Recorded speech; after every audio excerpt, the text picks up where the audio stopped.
I'm Tom Mauro, and this is your BMB Coronavirus Report for Wednesday, May 13th. And today's the 43rd day of school we have missed since we began the following stay-at-home order.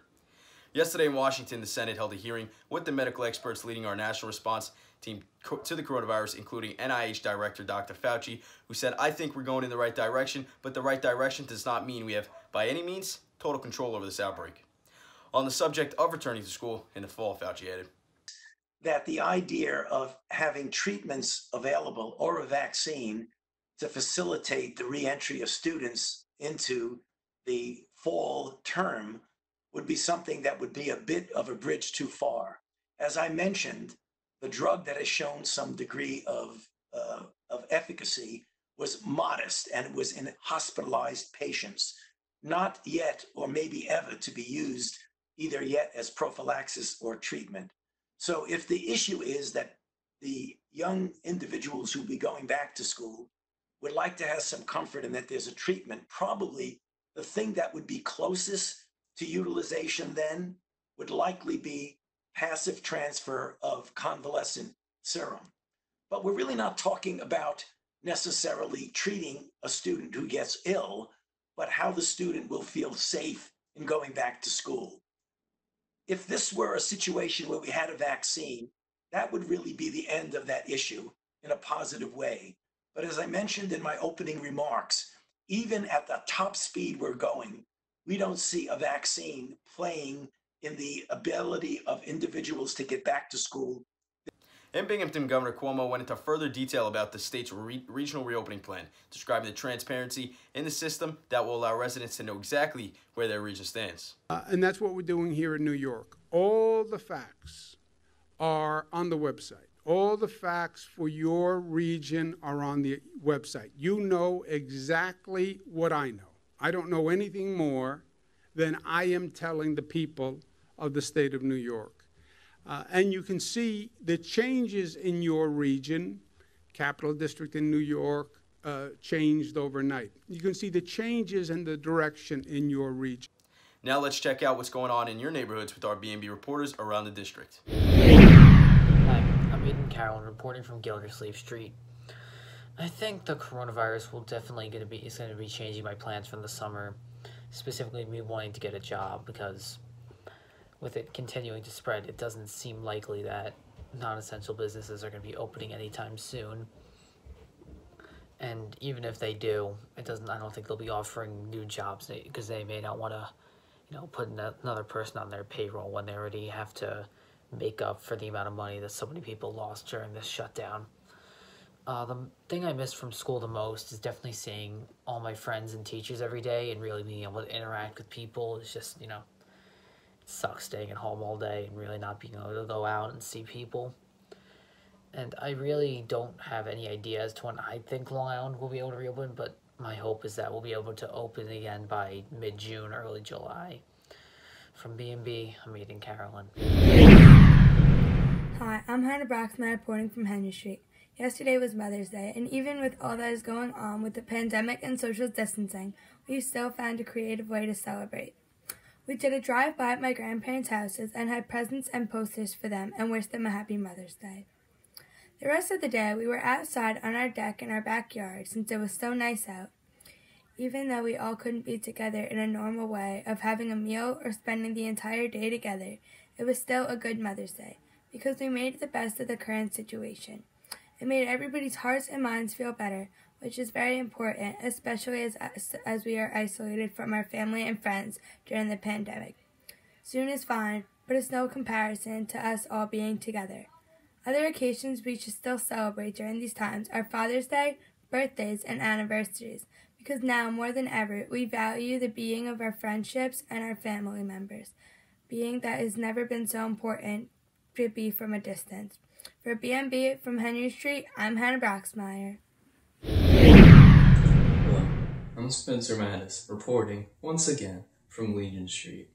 As you are all aware, this coronavirus pandemic has shut down life for weeks at this point.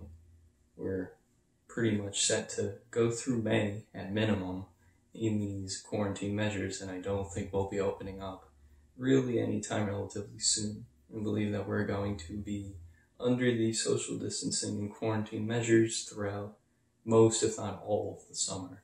Obviously, this will dramatically impact our summer vacations, as we won't be able to have traditional camp activities or going to the beach or watching baseball. I'm definitely going to miss the normal, if you will, baseball fandom. However, there are certain measures being taken to hopefully have a shortened season, so I'm gearing up in excitement for that. However, in terms of school, this year it's obviously been canceled. The rest of the year has been terminated. I'm going to miss being able to interact with my friends and teachers in person in school. That was definitely an experience that I enjoyed, and it's a shame that I won't get to have that for the remainder of this year. In terms of when I think this might be over, I'd say optimistically, society might be back on its feet, if you will, early, late fall period, maybe the November time. It's really ambiguous at this point, because we have to wait until, the curve begins to flatten and we either have herd immunity or there's been some sort of vaccine developed. It's really uncertain at this point. So that's all for this report. Stay safe, everybody. For BMB, I'm Spencer Mattis. Now to Captain Orlana with a look at what Ecuador is like internationally. As many of you know, the virus has greatly affected us, but a lot of people don't know how it's been affecting other countries in the world and how they are handling the virus differently. We are fortunate enough to live in a country where they are able to help us and also in communities where they are also able to help us. In Ecuador, a country in South America, they are not able to get enough help from their leaders. My family and I are able to help many people by giving out food kits. We have given out 200 food kits so far. But going to town seems easy. But however, in Ecuador, you have to pass by a control center when they are entering and leaving. They disinfect your car and check your temperature. They also have to be back by their hometowns by 2 p.m. unless they will be fine. Well, in this time of the world pandemic, our town, our state, our country, our town, Huambi, has felt and lived hard times. The most they feel is scaredness that our people have been confronted by a pandemic with something like this virus that you can't see.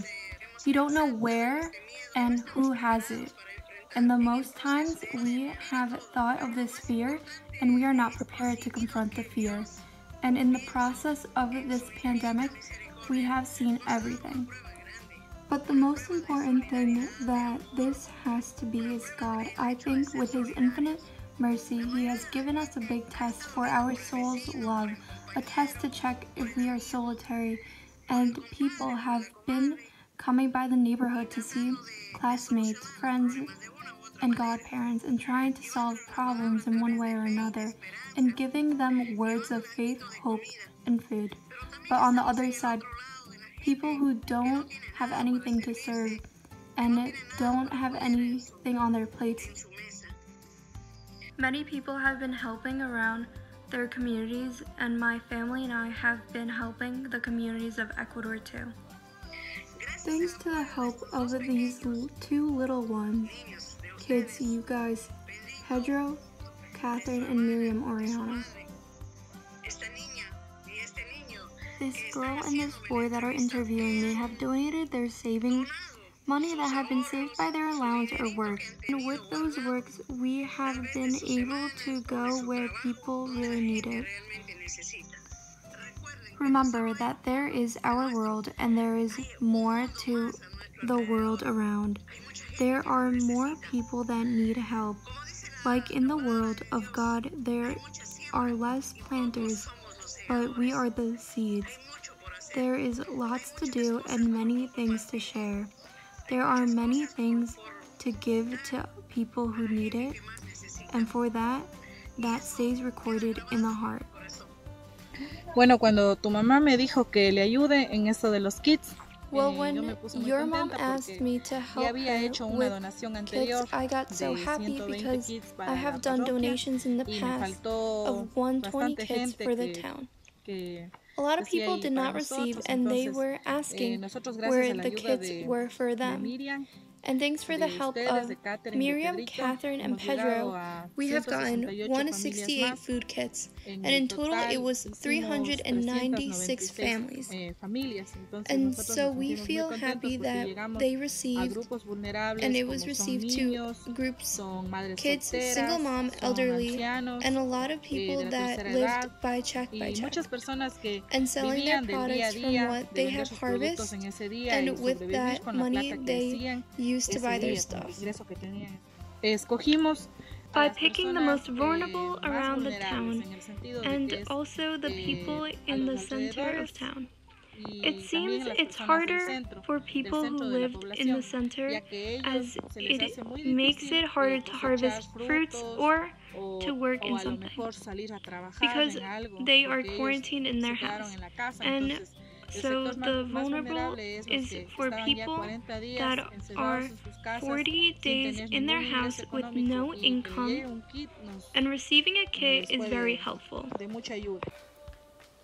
From BMB, we are the Orellana family. So that would do it for another episode of the BMB Daily Report. Be sure to subscribe to the BMB YouTube channel to get the latest on all that is going on around the district during this difficult time. To the members of our community and of our family who are struggling today, know that you're not alone. From BMB, I'm Tom Mauro. Stay safe and healthy, everyone.